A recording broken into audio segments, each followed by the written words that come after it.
प्रातः क्लास चल रहा था 25/8/1967 शुक्रवार को। तीसरे पेज की मध्य आदि में बात चल रही थी जिस्मानी लड़ाई और रूहानी लड़ाई की बात चल रही थी। तो जिस्मानी वालों को तो अभी ज्ञान ही नहीं मिला है, तो उनको भी पहले ज्ञान देना पड़े एकदम।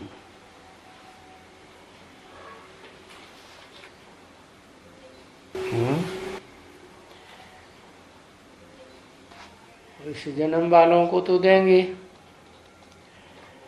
तो जो पूर्व जन्म से लगातार लड़ाइयों में लड़ते चले आ रहे हैं उनको एकदम नहीं देंगे। उनको तो पहले एकदम देना पड़े ना, देना पड़े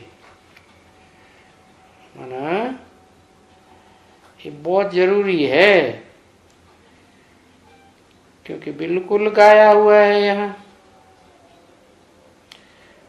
यहाँ मैंने कहा इस दुनिया में सब जगह में गाया हुआ है। सब जगह में कहाँ कहाँ क्रिश्चियन और मुसलमान क्या इस बात को मानते हैं कि लड़ाई में मरेंगे लड़ते लड़ते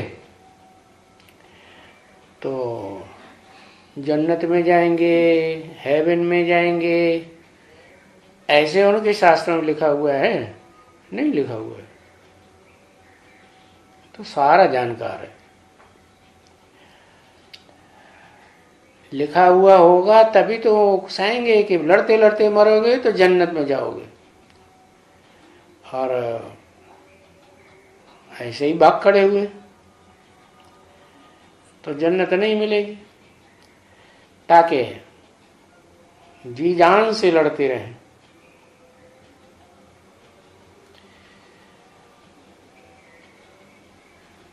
तो यहाँ इस दुनिया में सब जगह में गाया हुआ है कि जो भी लड़ाई के मैदान में मरेगा वो हेवन में जाएगा,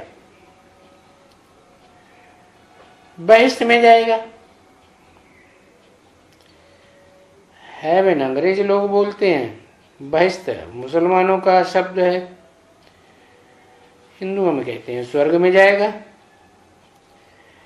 समझा ना? बहुत वही जिस्मानी लड़ाई की बात। अभी इस लड़ाई का, रूहानी लड़ाई का, इस लड़ाई का महत्व देखो कितना बड़ा है।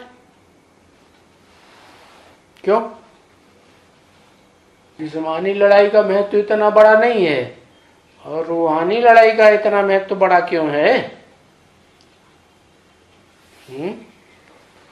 क्योंकि ये जिस्मानी लड़ाई जो है वो तो मनुष्यों के द्वारा लड़वाई गई, और ये रूहानी लड़ाई इसके लिए कौन उकसाता है?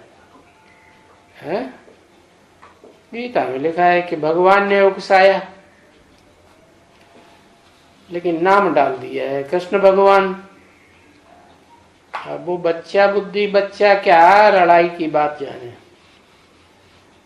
है तो वास्तव में शिव बाबा की बात। जो मनुष्य सृष्टि में शिव बाप आकर के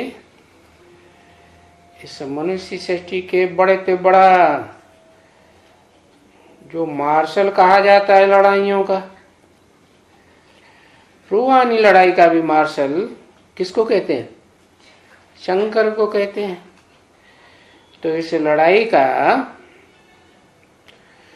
महत्व है, बहुत बड़ा महत्व, क्योंकि बड़े से बड़ा जो आसामी है इस दुनिया में पार्ट बजाने वाला, एक तो शिव बाबा और दूसरा मनुष्य सृष्टि का बाप। जो शिव बाप प्रवेश करते हैं तो उसका नाम संसार में प्रसिद्ध होता है शंकर के रूप में।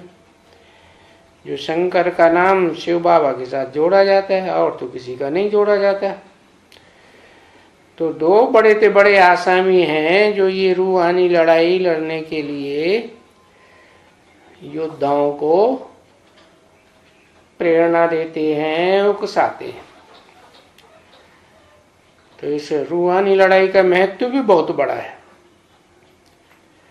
जो गाते आते हैं कि भाई जो लड़ाई के मैदान में मरेगा सो स्वर्ग में जाएगा। वाह भाई, यहां कौन से मरने की बात है? देह से मरने की बात तो नहीं है। वो तो जिस्मानी लड़ाई में देह से मरते हैं, और रूहानी लड़ाई में ये तो देहभान से मरने की बात है। देहभान से मरेंगे तो देह रहेगी कि नहीं रहेगी? देह तो रहेगी। तो देहभान से मर जाएंगे, देह जिनकी रहेगी वो फिर कौन से स्वर्ग में जाएंगे? है? इस दुनिया में तो स्वर्ग है ही नहीं। और वो जिस्मानी लड़ाई वाले जो कहते हैं जो मरेगा सो स्वर्ग में जाएगा, वो तो झूठा कहते हैं। इस दुनिया में कहीं स्वर्ग कहीं भी नहीं है तीनों लोकों में। है ही ये द्वापर कलयुग की द्वैतवादी दुनिया, तो इसमें स्वर्ग कहां से आया? हाँ, ये जरूर है कि इस दुनिया में सुखी लोग भी हैं और दुखी लोग भी हैं। तो अगर मरेगा जिस्मानी लड़ाई में तो जो बहुत सुखी सुखी लोग हैं उनके यहाँ जाके जन्म लेगा, सुख में रहेगा। बड़े बड़े राज्याधिकारी भी हैं इस दुनिया में, बड़े बड़े साहूकार भी हैं। बाकी रूहानी लड़ाई में जो देहभान से मरेंगे उनकी देह तो रहेगी ना। देह रहेगी तो कहां जाएंगे?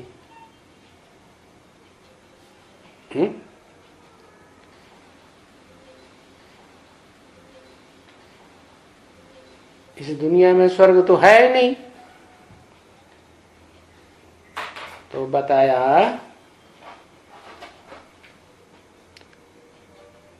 आत्म की स्थिति को स्वर्ग कहेंगे। उससे स्वर्ग बन जाता है। एक आदमी की आत्मिक स्थिति बन गई तो स्वर्ग बन जाएगा? है? दो की बनेगी तो दो बैठ के स्वर्ग में राजी करेंगे।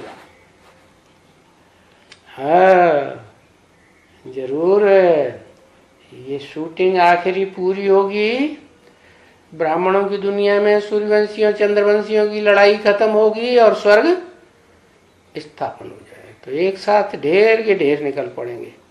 क्योंकि वो धर्म पिताएं आते हैं तो कोई राजधानी नहीं स्थापन करते हैं, और यहाँ तो बाप आते हैं तो धक से राजधानी स्थापन हो जाती है। राजधानी में तो सभी तरह के होते हैं, माना राजा रानी भी चाहिए, राज्य अधिकारी भी चाहिए, और दास दासी भी चाहिए, बड़े बड़े साहूकार भी चाहिए, साधारण प्रजा भी चाहिए, चांडाल भी चाहिए। सब तरह के धड़ाक से निकल पड़ेंगे कि पहले लक्ष्मी नारायण निकलेंगे। हाँ, ये सूर्यवंशियों चंद्रवंशियों की लड़ाई कब तक चलेगी वो तो पता है कि नहीं पता है? नहीं पता है। 36 तक चलती रहेगी। अरे बाप रे। है? बोलो माता जी, सूर्यवंशियों चंद्रवंशियों की लड़ाई 28 तक ज्यादा से ज्यादा ठीक है, क्योंकि जो बीज रूप आत्माओं की लड़ाई है वो 10 साल पहले ही हो जाती है। उसका टाइम है 2018 पूरा हुआ और वो समझो कि लड़ाई पूरी होने वाली। राजा की बात क्या होता है, वो लड़ाई के बाद क्या होता है? राजा ही होता है। हाँ, तो जो जो देहभान से मरे हुए होंगे लड़ाई पूरी होने के बाद वो क्या होगा उनका? उनका संगठन ऐसा बन जाएगा, मजबूत संगठन पवित्र आत्माओं का, जिसमें एक भी विकारी विधर्मी प्रवेश कर नहीं सकेगा। तो फिर ये जो कहा कि लड़ाई के मैदान में मरेंगे तो स्वर्ग में जाएंगे, तो ये तो सूर्यवंशी चंद्रवंशियों की बात हुई। और वो ब्राह्मण आत्माएं जो 9 कुरियों की ब्राह्मण बनते हैं, कमजोर कमजोर कुरियों वाले, वो स्वर्ग में नहीं जाएंगे है? हाँ, वो भी स्वर्ग में जाएंगे। वो तब जाएंगे जब पूरी दुनिया का विनाश होगा, और विनाश होने के बाद 5 तत्वों का भी संस्कार होगा, परिवर्तन होगा, सात्विक बनेंगे। तब फिर जो नई दुनिया बनेगी ब्रॉड ड्रामा वाली, क्या 4 युगों वाली, उसमें सतयुग में वो आत्माएं भी नंबरवार आती जाएंगे।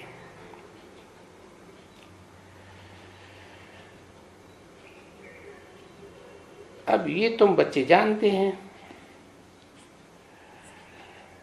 कि स्वर्ग में तो अभी कोई जा ही नहीं सकता, क्योंकि इस दुनिया में स्वर्ग है ही नहीं, तो जाएंगे कहां से? तो 28 में कहां से जाएंगे? है बीज रूप आत्माओं की दुनिया की बात है 18-19 की, 2018-19 की। वो तो छोटी लड़ाई है। बीज रूप आत्माओं की दुनिया में योद्धाएं थोड़े हैं, तो लड़ाई भी थोड़ी है। और वहां सूर्यवंशियों के चंद्रवंशियों की तो बड़ी लड़ाई है। संसार में प्रसिद्ध है क्या? कौन सी लड़ाई? महाभारत का युद्ध। भले ही आखिरी लड़ाई नहीं है दुनिया की, आखिरी लड़ाई तो चतुर्थ विश्व युद्ध है कि तृतीय विश्व युद्ध? तृतीय विश्व युद्ध है महाभारत युद्ध। चतुर्थ विश्व युद्ध है जिसमें सारी दुनिया स्वाहा हो जाएगी। तो उसके बाद ही तो स्वर्ग बनेगा ना, जब सारी दुनिया स्वाहा हो जाए। कि पहले बन जाएगी? पहले तो बनने का सवाल ही नहीं। अभी है तो ये भगवानवाच कि लड़ाई में जो मरेंगे, चाहे जिस्मानी लड़ाई हो चाहे रूहानी लड़ाई हो, लिखा हुआ तो है गीता में।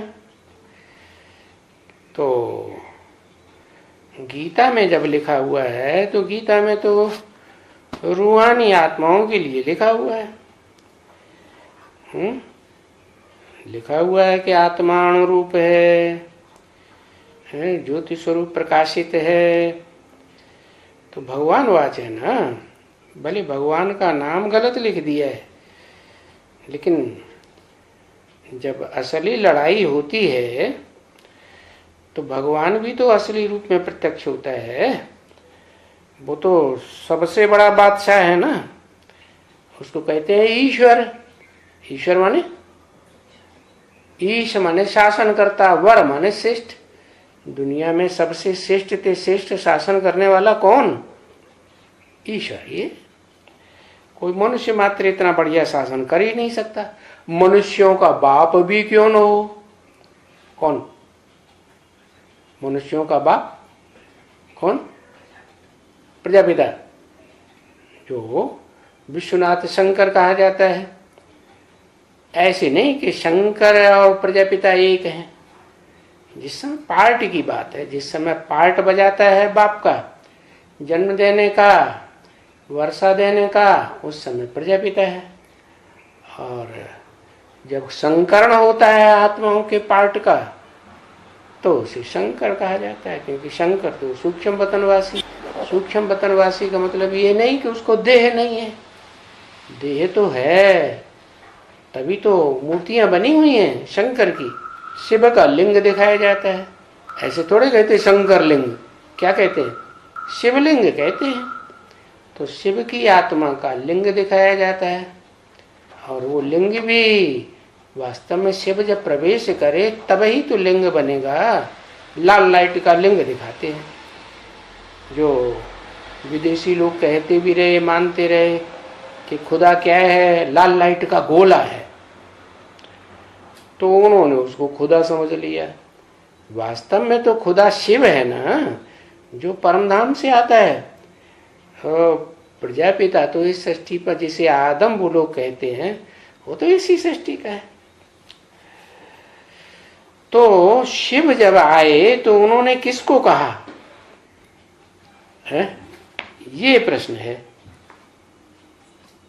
कि तुम लड़ाई में मरेंगे, देवभान त्यागेंगे, भूहानी लड़ाई लड़ेंगे, तो जिस्मानी लड़ाई वालों को कहा या जो रूहानी लड़ाई लड़े उनके लिए कहा?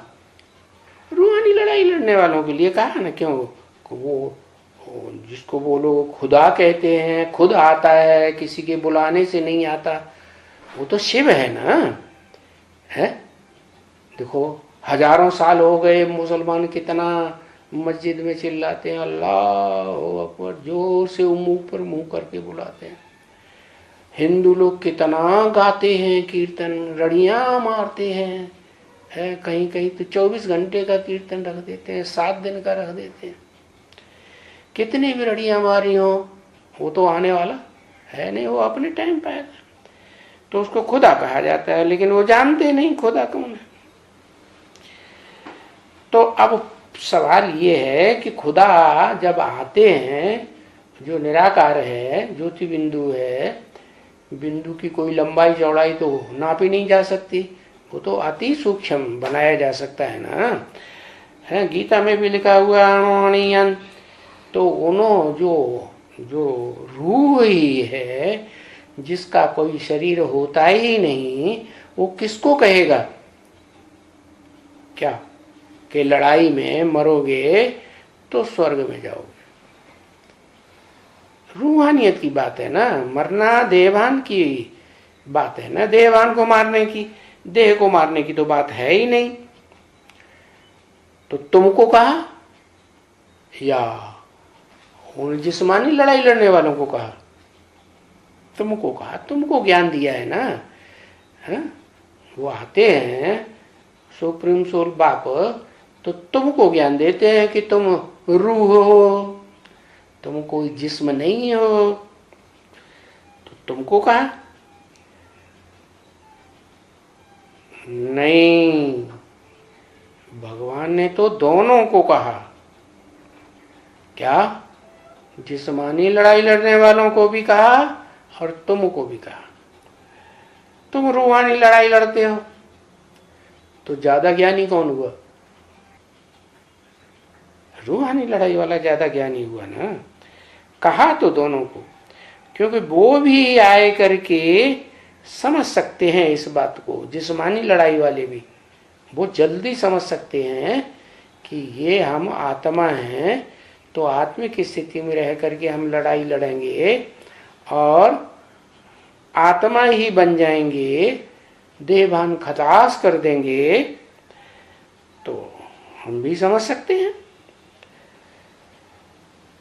उनको भी ये समझाया जाता है जिस्मानी लड़ाई लड़ने वालों को कि अपन को आत्मा समझो, तुम देह नहीं हो। देह समझते हो तो तुमने देह की लड़ाई, हिंसक लड़ाई लड़ना शुरू कर दिया। अगर आत्मा समझोगे तो कौन सी लड़ाई लड़ोगे? रूहानी लड़ाई लड़ोगे या देवभान की लड़ाई लड़ोगे? है नहीं। तो अपन को आत्मा समझो और फिर तुमको सर्विस करनी है। अपन को आत्मा समझ करके रूहानी सेवा करनी है। क्या? तुमको जिस्मों की सेवा थोड़ी ही करनी है।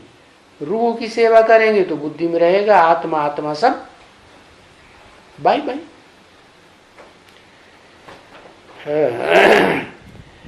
तो फिर जो सर्विस करनी है ईश्वरीय सेवा, क्योंकि शरीर के साथ तुम्हारा निर्वाह तो होता ही है।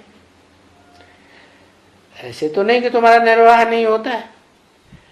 अभी अगर तुम स्वर्ग में जाना चाहते हो, हाँ, क्योंकि ऐसे तो है नहीं कि नहीं जाना चाहते। कि अभी लड़ाई के मैदान में, लड़ाई का मैदान है ही नहीं। नहीं, ये तो रूहानी लड़ाई का मैदान है ना। तो देखो, सब जात के हैं क्या इस रूहानी लड़ाई में, सब जाति के इकट्ठे होंगे। ऐसे नहीं कि कोई भारतवासी हिंदू ही होंगे, नहीं, मुसलमान हैं, सिख हैं, क्रिश्चियन हैं, फलाना फलाना, कोई भी है। अभी उनको जब ज्ञान नहीं है कि हम आत्मा हैं, देह नहीं है, तो वो सिख जिस्मानी लड़ाई लड़ेंगे। तो फिर सिख धर्म में आएगा ना, है? अगर जिस्मानी लड़ाई लड़ने लग पड़ा, रूहानी लड़ाई, रूह को समझ करके भी उसने पूरा रूह बनेगा कि नहीं बनेगा? बनेगा। सिख धर्म वाले भी पूरा रूह बनेंगे 100%। अरे महारुद्र के बच्चे रुद्रगण पूरे आत्मा बनते हैं, या दूसरे धर्म की आत्मा भी बनती है पूरा आत्मा? बनती है? वो तो नहीं बनती। अगर पूरा आत्मा बने तो स्वर्ग में आ जाए, सतयुग में आ जाए। वो सतयुग में थोड़े ही आएंगे शुरुआत में। हाँ, उनके आधार मूर्त, उनके बीज रूप आत्माएं जरूर आ जाएंगे। तो फिर सिख धर्म में ही आएगा, स्वर्ग में थोड़े ही जा सकेंगे। क्यों? क्योंकि आखिरी जन्म में कौन से धर्म में? सिख धर्म में है ना। तो आखिरी इंजाम उसका क्या होगा? है आखिरी कहाँ चला जाएगा? है क्रिश्चियन है आखिरी जन्म में, तो क्रिश्चियन जन्म में चला जाएगा। पुरुषार्थ करते करते आखिर में ऐसी स्थिति आ जाएगी। क्या मुसलमान है तो मुस्लिम धर्म में चला जाएगा, गोरखा है तो हाँ गौ की रक्षा करने वाले धर्म में चला जाएगा। उनका नाम क्या रखा? गौ रखा, गौओं की रक्षा करने वाले। बाकी मुसलमान और क्रिश्चियन तो गौओं की रक्षा करने वाले नहीं है, वो तो चीड़-फाड़ कर देते हैं। तो देखो, ये मुसलमान हो या गोरखे हो या फलाने फलाने कोई भी हो, तो ये बात तो समझ ही सकते हैं क्या कि वो कोई वास्तव में स्वर्ग में नहीं आ सकेंगे। कौन सा स्वर्ग? वास्तविक स्वर्ग कौन सा? जो सतयुग त्रेता है। क्योंकि सिख धर्म तो जो उनका धर्म पिता है वो तो आता ही कब है? वो तो कलयुग के मध्य में आता है ना। तो वो तो कलयुग के मध्य में ही आएंगे। हाँ, उनके आधार मूर्त होंगे, वो स्वर्ग में मध्य में आ जाएंगे। और जो उनके भी बीज रूप होंगे, आधार मूर्तों को भी जन्म देने वाले, वो सृष्टि के आदि में आएंगे। क्योंकि सिख धर्म का भी फाउंडेशन जो झाड़ का है वो बीज के द्वारा लगेगा ना। तो हर धर्म की बीज रूप आत्माएं कहां से शुरू होती है? एकदम ऊपर से। संगम युग में जो स्वर्ग तैयार होता है, जो देवभान से मरते हैं, और देह तो रहती है उनकी बीज रूप आत्माओं की। उनका बीज है, देह का भी बीज है, उनकी आत्मा का भी बीज है। तो वो आ सकेंगे बीज रूप आत्मा है। और जो आधार मूर्त आत्मा है वो देवभान से पूरी नहीं मरेंगी। क्या? तो कहाँ आएंगी? जब स्वर्ग स्थापन होगा ब्रॉड ड्रामा का, तो फिर वहां आएंगी, वो भी अपने नंबर पर। परंतु अगर यहां आए करके तुम बच्चों से, ब्राह्मणों से वो लोग ज्ञान लेवे, तुम बच्चों से, तुम बच्चों माने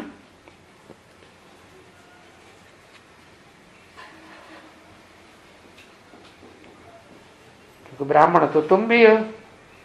हाँ, जो डायरेक्ट क्या होता है? तुम बच्चे डायरेक्ट हैं, तुम बच्चों से ज्ञान ले हुए हैं, माना जो बाप से सुनते हैं, बाप जिनको तुम बच्चे कहते हैं, सन्मुख बैठे हैं, तो उनसे कहा कि तुमसे अगर आकर के सुनेंगे तो तुम बच्चों से, क्योंकि पक्के ब्राह्मण तो तुम है ना, है, उनसे सुनेंगे, ज्ञान लेवेंगे, तो जैसे बाबा भी देते थे कि हाँ तुम लड़ाई के लिए लड़ाई तो कर सकते हो, परंतु लड़ाई भी शिव बाबा की याद में अगर तुम रह करके करेंगे तो बेशक तुम स्वर्ग में आएंगे। किसकी याद में? शिव बाबा। लेकिन सिख धर्म के हों, क्रिश्चियन धर्म के हों, मुस्लिम धर्म के हों, वो बाबा साकार को मानते हैं भगवान। उनकी बुद्धि में क्या बैठा हुआ है? उनकी बुद्धि में तो निराकार बैठा हुआ है। वो भगवान तो निराकार को मानते हैं, दूसरे धर्म वाले जो द्वापर युग से आते हैं। तो शिव बाबा की याद में तुम रह करके करेंगे लड़ाई तो स्वर्ग में आएंगे। अब वो शिव बाबा को जानते ही नहीं, उन्हें श्रद्धा ही नहीं है, तो पहले तो उन्हें शिव बाबा की पहचान देनी पड़ी ना। और शिव बाबा की पहचान तो तभी पक्की होती है जब शिव बाबा से खुद ही कंफर्मेशन मिले। शिव बाबा का ज्ञान तो ले लिया, लेकिन शिव बाबा से मिला ही नहीं, तो कंफर्मेशन हुआ है कि मेरा बाप है। तो शिव बाबा की याद में अगर तुम रह गए तो बेशक तुम स्वर्ग में आवेंगे। क्योंकि शिव बाबा जिनको डायरेक्ट पढ़ाते हैं, तो वो तो यही पढ़ाते हैं कि देह की लड़ाई नहीं लड़नी है, देह की तो सुरक्षा करनी है, देह भान की छोड़ने की बात है, देह भान से लड़ाई लड़नी है। क्योंकि जो भी 5 विकार हैं, काम क्रोध लोभ मोह अहंकार, वो देह भान से पैदा होते हैं ना। है, काम विकार आएगा तो देह भान से कनेक्टेड होगा तब आएगा कि ऐसे ही आ जाएगा? है, पहले जो देह की इंद्रियां हैं, काम इंद्रिय है, उससे कनेक्शन है मन बुद्धि का, तो वो विकार पैदा होगा। तो बताया चाहे काम हो, चाहे क्रोध हो, चाहे लोभ हो, ये सारे विकार तभी आते हैं जब देह अभिमान होता है। देह अभिमान जो है वह सब विकारों का माई बाप है। तो ये देहभान छोड़ेंगे तो बेशक तुम स्वर्ग में आएंगे। उसको देहभान को छोड़ने के लिए तुम्हें उसे पहचानना पड़ेगा। किसको? शिव बाप को पहचानना पड़ेगा या शिव बाबा को पहचानना पड़ेगा? शिव बाप तो आत्माओं का बाप ही है, बिंदु बिंदु आत्माओं का बिंदु बाप। शिव बाबा, उसमें दोनों शब्द हैं, शिव भी है और ग्रैंडफादर बाबा भी है। शिव तो कभी बाबा बनता नहीं, शिव सिर्फ आत्माओं का बाप है या बाबा भी है। जब शरीर में प्रवेश करेगा तो बाबा बनता है। सब धर्म, सब संबंध बनते हैं। तो उसको पहचान जरूरी है, और उसकी पहचान करेंगे तो तुम उसे याद भी करेंगे कि हाँ ये शिव बाबा है, शिव भी है और हमारा ग्रैंडफादर भी है, हमारी आत्माओं का बाप भी यही है और हमारे देह का बाप भी यही है, तो बेशक तुम स्वर्ग में आवेंगे। बस अब ऐसे तो नहीं।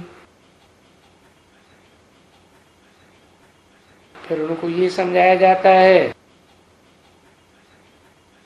कि इतना ज्ञान लेने से राजा बनेगा क्या, रानी बनेगा, राज्य अधिकारी बनेगा, या छोटा बड़ा दास दासी बनेगा, या बड़ा साहूकार बनेगा।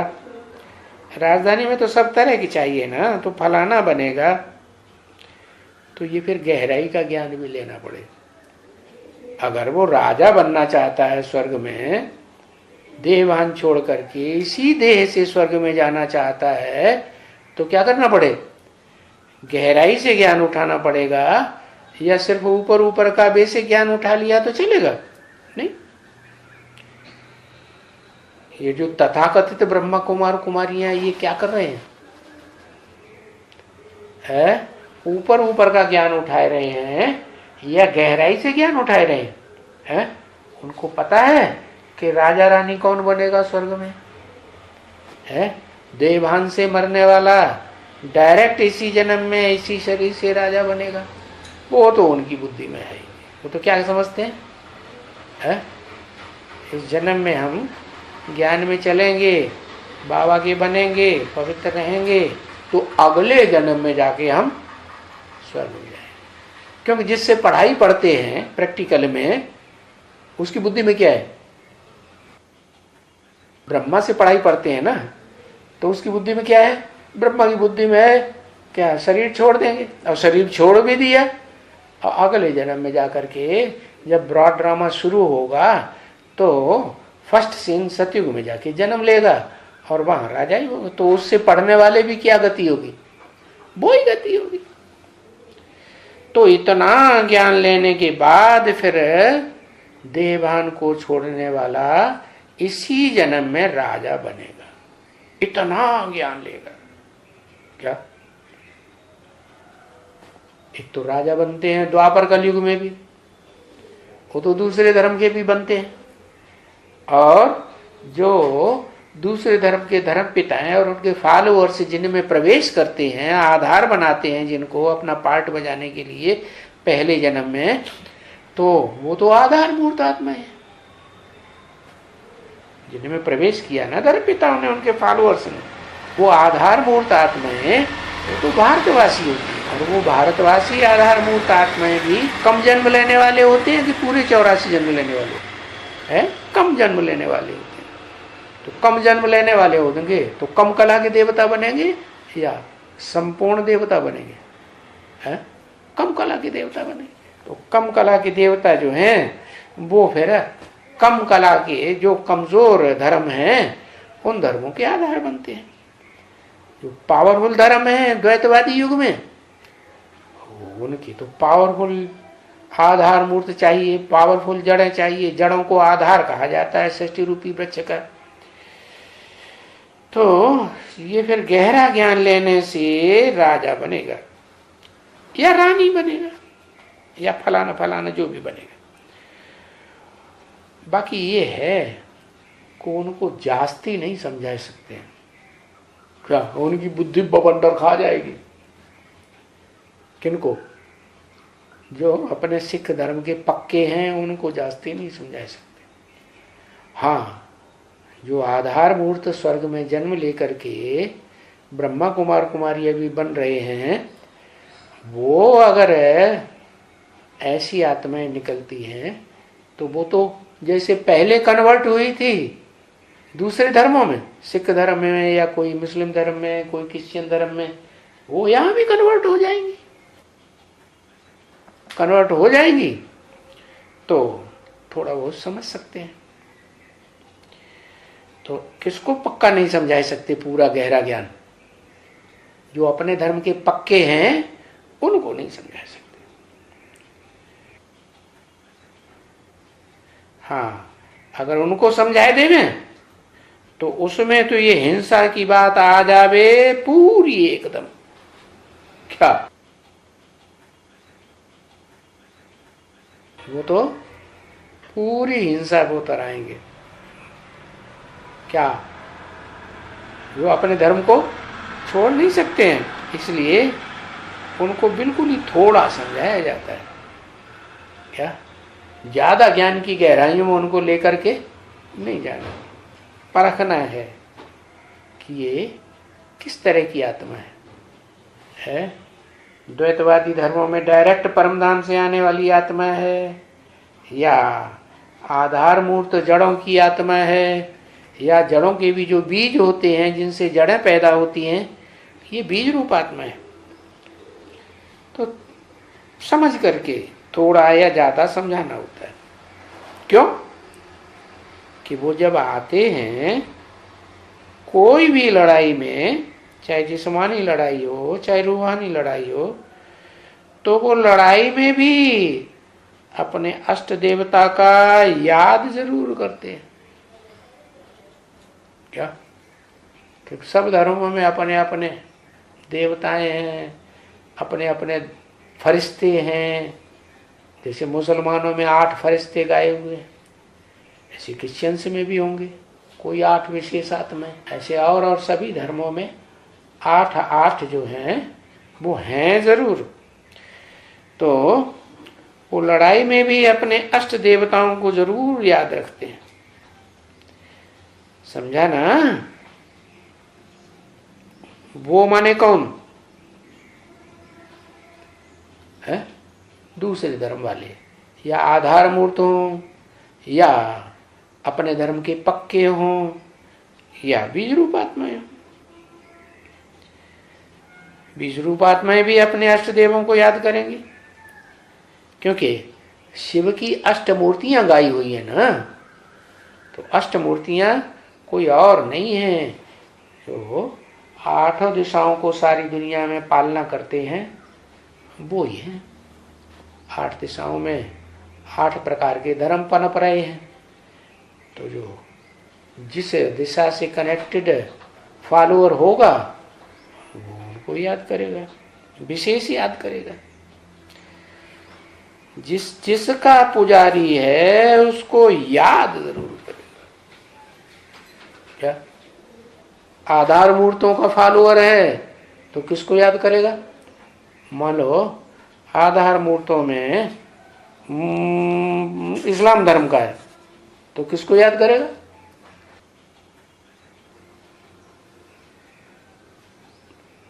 कौन सी आत्मा को याद करेगा? इब्राहिम को याद करेगा, आधार मूर्त।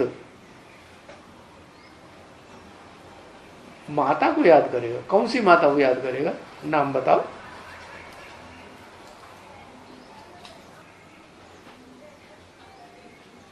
जगदम्बा को याद करेगा। अरे प्रकाश दादी को याद करेगा, आधार मूर्त होगा तो है। और बीज रूप होगा तो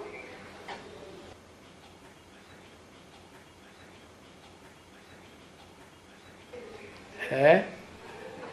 हाँ, इस्लाम धर्म का जो बीज रूप होगा तो इस्लाम धर्म की आधार मूर्त को याद करेगा। अब इस्लाम धर्म की आधार मूर्त फिर सेवा से दिखाई पड़ेगी कि किसने जास्ती सेवा करी है। उसके बाद सेवा जो है वो उनके पद को प्रत्यक्ष कर देगी। तो जिसका जो पुजारी है उसको याद जरूर करता है। अगर सिख है तो फिर देखो है क्या बोलेगा है? अष्टदेवों में गोविंद सिंह का नाम होगा कि नहीं होगा? होगा। तो बोलेगा गोविंद की, गुरु गोविंद की जय। तो वो है ना इनका, है हो करके गया ना लड़ाई में। वो बच्चे किसके दीवार में चिनाए गए थे? गोविंद सिंह के चिनाए गए। इतना बड़ा त्याग। और बच्चे भी आराम से कैसे चढ़ गए दीवार में। उन्होंने भी चू नहीं किया कि हम तुम्हारा धर्म स्वीकार करते हैं। क्या नाक तक दीवार पहुंच गई, सांस बंद हो गई तो वे फड़फड़ाए नहीं। वाह भाई, इतना त्याग। तो उनका नाम लेंगे या नानक का नाम लेंगे? अभी ऐसा कोई भी मनुष्य नहीं है जो अपन को आत्मा समझे। अभी कभी,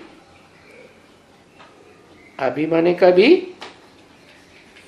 1967 की वाणी है कि वहां कोई भी मनुष्य नहीं है जो अपन को आत्मा समझे। अरे ब्रह्मा बाबा नहीं थे?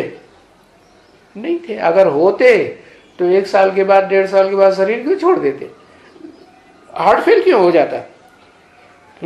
आत्मा समझने वाला तो पक्का योगी हो गया ना। क्या आत्मा समझेगा तो पहली शर्त जो है पूरी कर ली।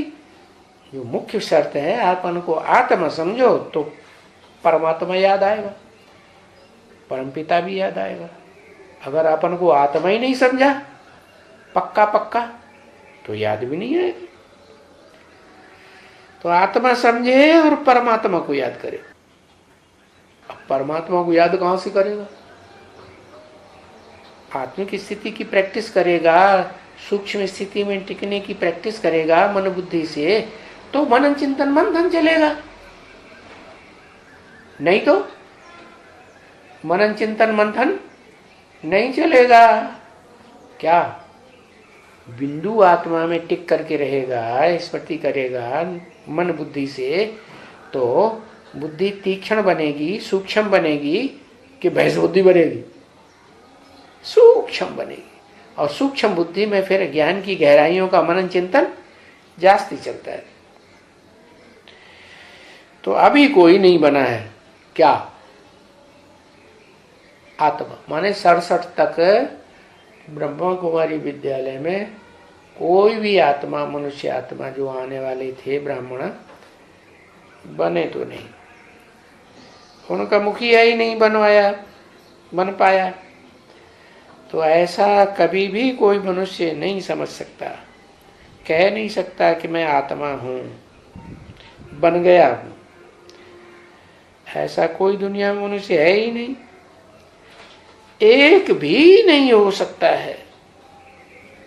क्या कहा? 67 तक बता दिया। क्यों नहीं हो सकता है?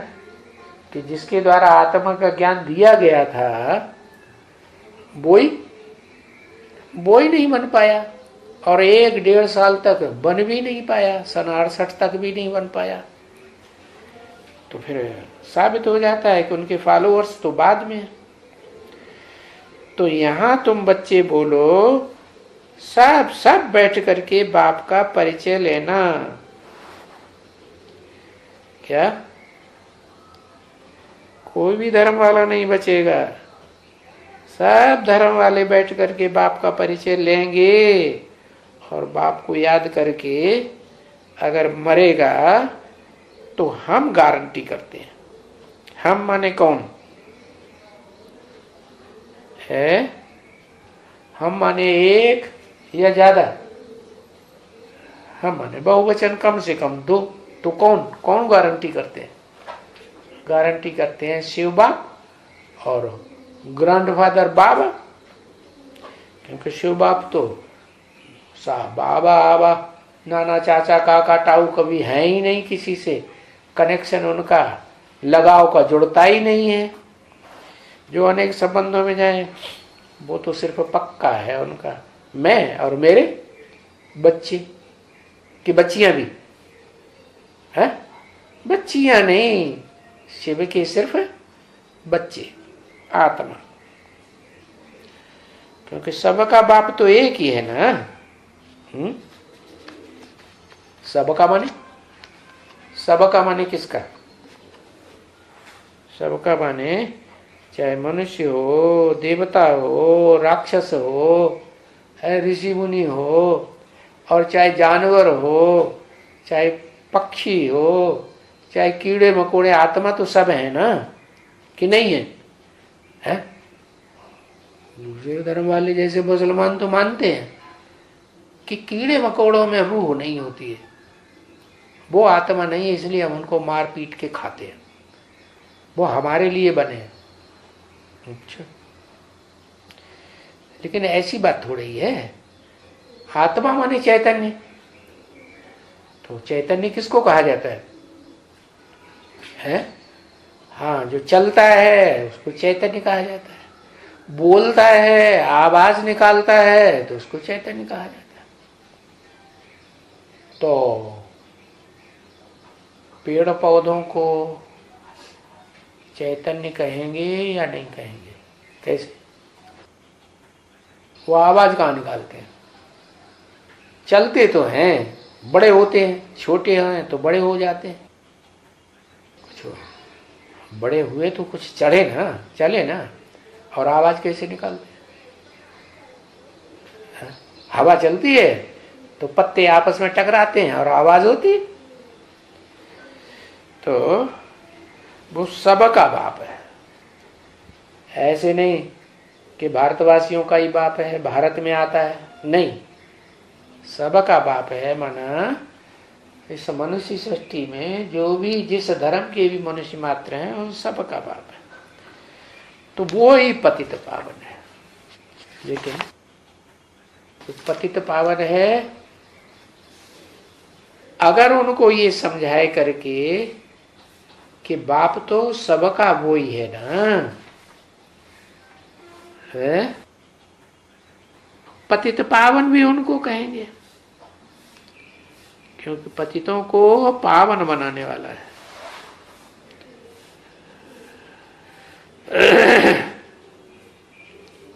अभी वो पतितों को आकर कहते हैं, किसको कहेंगे?